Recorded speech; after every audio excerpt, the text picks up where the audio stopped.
We are here with Derik Mooberry, who is the CEO of Zitro USA.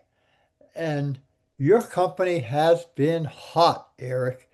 Uh, Tell us a little bit about the growth of Zitro and what you attribute it to.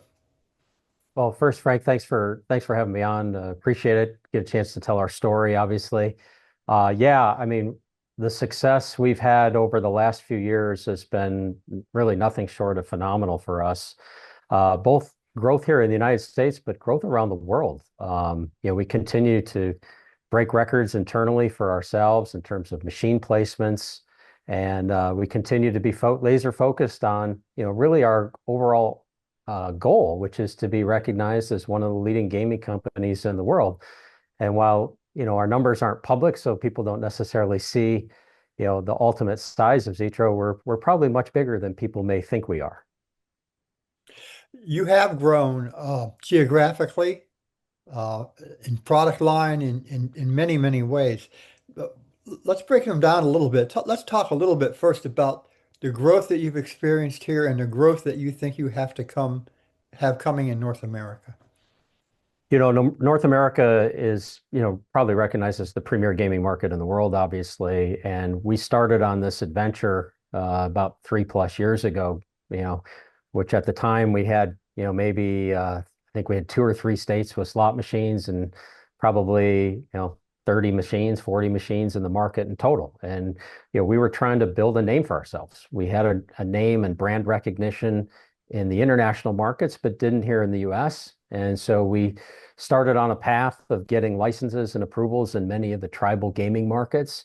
And we've seen customers overwhelmingly open up their arms to us and help us grow.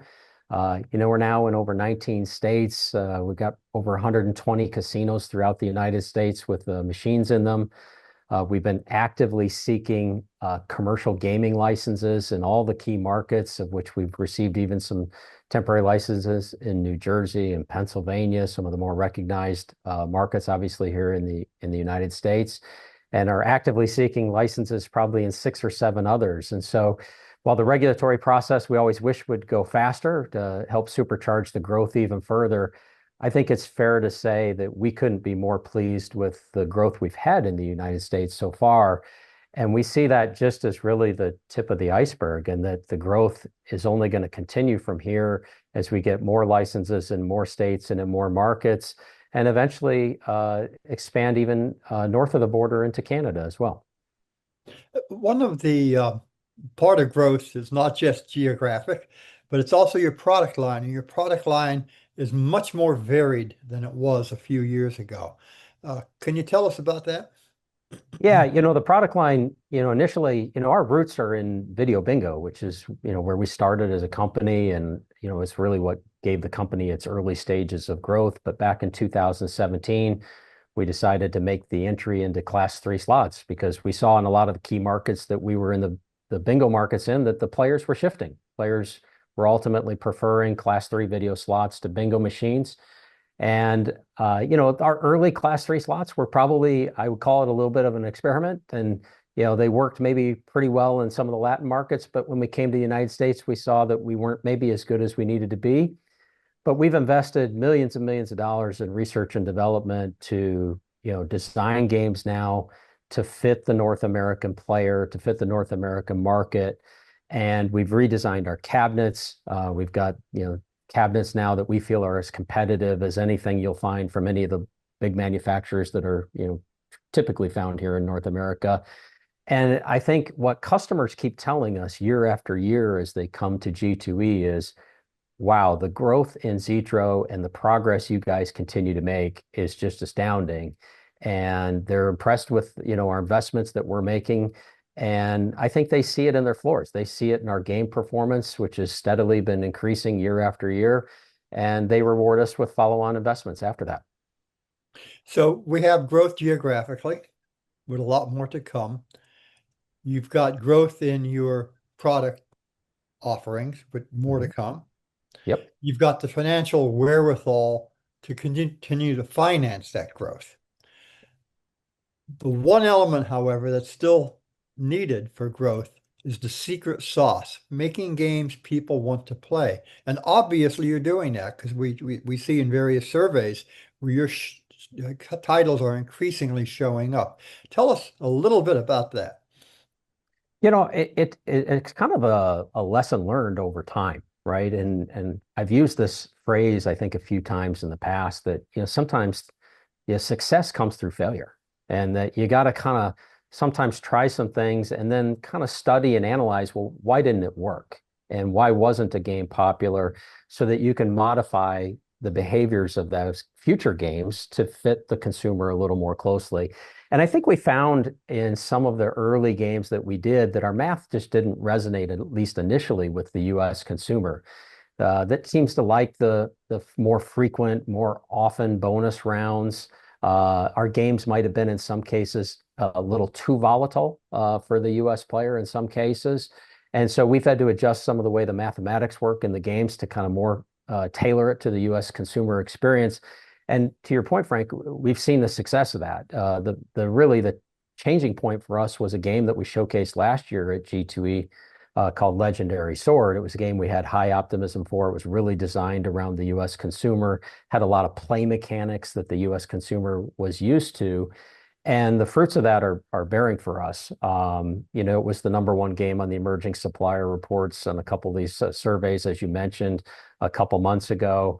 The new cabinet that it was on, the concept cabinet, was the number one cabinet amongst the emerging suppliers. It was the number three portrait cabinet overall amongst all suppliers. And so I think it showed that, right, these investments that we've been making have been paying off. And I've been mentioning that to customers for years, that if you look at us, you look at any of the Latin America reports, we just dominate in Latin America. We're either the number one, two, or three supplier in virtually every Latin American market. And that success has been hard earned. It didn't come easy, and it took a lot of studying of those markets to kind of figure out the consumer and the player. And we did that, and we've been rewarded, well with that, with market share that's the leader in almost those key markets. And it's the studies we're making now and the investments we're making now that we believe are going to bear the fruits for us in the U.S. So while we've had success in the U.S. and we're really pleased with where we're at in terms of growth, we think the future is still in front of us. I mean, the growth is just amazing in terms of the potential that we see of where we can be in the United States. Now, I'm sure Mr. Ortiz is very happy with this. Uh, do you think he ever looks at changing direction and maybe going public someday?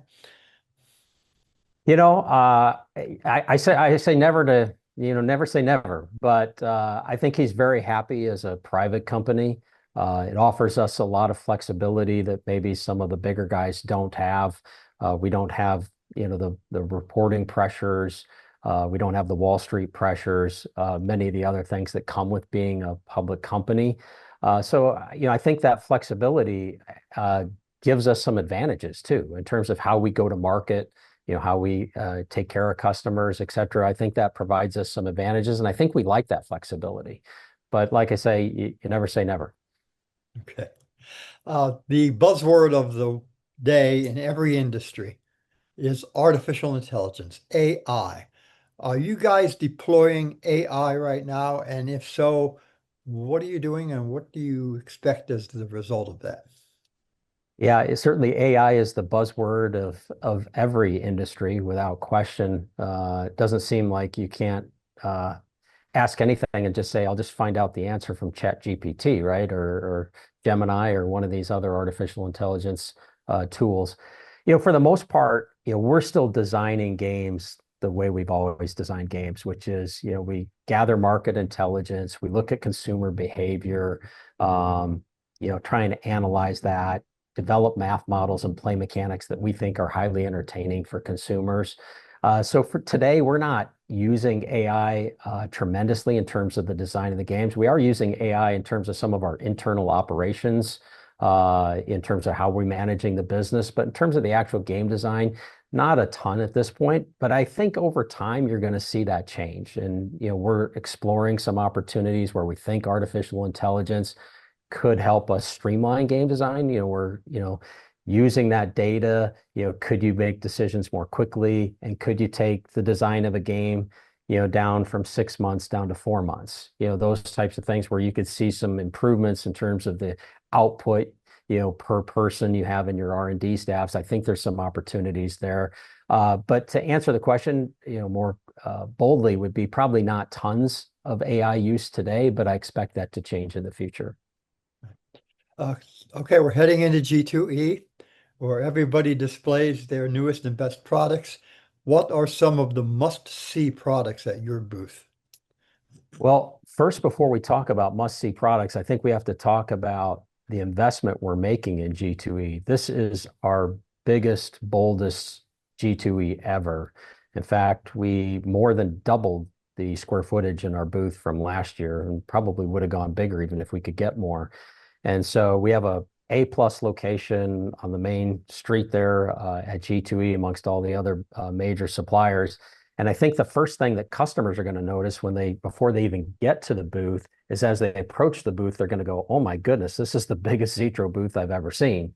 And so we're making a statement, and that's really why we decided to go so big. Was we figured this is our time, this is our growth stage, and we have to make a statement to the industry that this is just the starting point for Zitro, and that there's only good things ahead. So we're going to have nearly 120 games on display, 18 unique families of games. We're going to have our very first historical horse racing games, which is a brand new market for us that we intend to enter into 2026. We've got nearly most of the booth will be our Concept Prime cabinet, which was debuted last year at G2E. A lot of those new themes will go on there.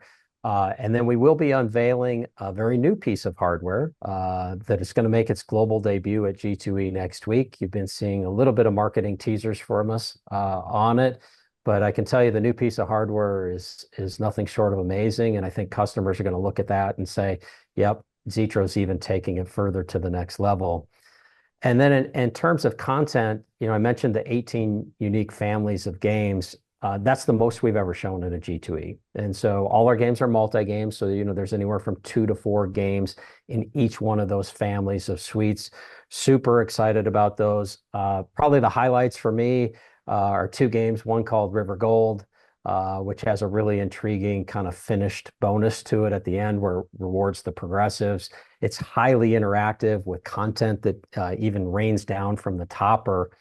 And then another one called Tied Up Coins, which is a typical pot style game, but it allows the player to combine the buckets together, which is a kind of a new way to win in some of these pot style games. And so we think those will be pretty entertaining for consumers on casino floors. And we think casino operators, when they see them next week, will be really, really intrigued by it. And so, going into the show, the amount of content, the number of new games, some of the themes that I just talked about, and then this amazing new piece of hardware that'll be on display, we think is going to probably give us the best G2E we've ever had in the company's history.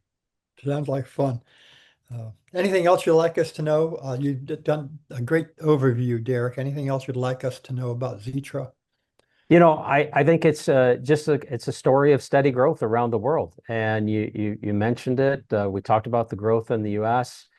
We still are seeing tremendous growth, though, in other markets around the world, throughout Europe. We're growing throughout Asia as well. The online market is now legalized in Brazil. So we're extremely excited about Brazil from an online perspective, and we still remain very hopeful that there's some opportunities for land-based approvals in Brazil as well. And we think, obviously, given Mr. Ortiz's past experience in Brazil, that we'd be extremely well positioned to capture a very large percentage of that market should it open as well. And so we couldn't be more excited about our future. Sounds great. Thank you, Derik. Well, thank you, Frank. You have a great day. Thank you too.